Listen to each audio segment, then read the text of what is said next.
A minha igual a essa. Mas tu sabes tocar ou não? Pouco. Eu tenho um amigo que...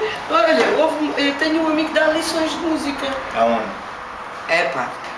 Lá em cima? Ao pé da Ponte Soura.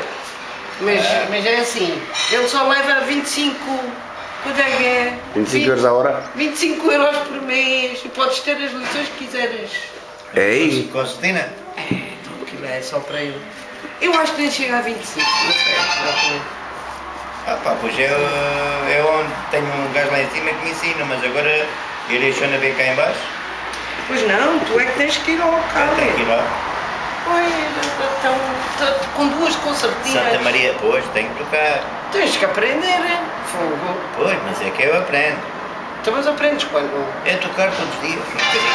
Ah!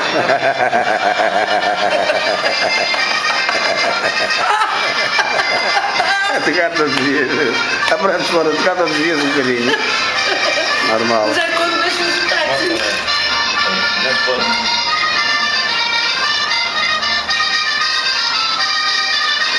Deixa eu estar aqui. Deixa eu estar aqui, filha. Bem, estamos bem. Quem?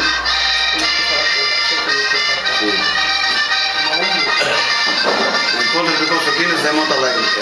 Isso está em pleno filme. Está em pleno filme. Quem está a filmar, cabrão?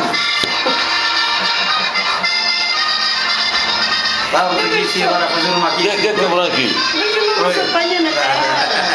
Apanha tal, que assim. Eu pus aquilo como devia ser. Tá bom. Tá bom.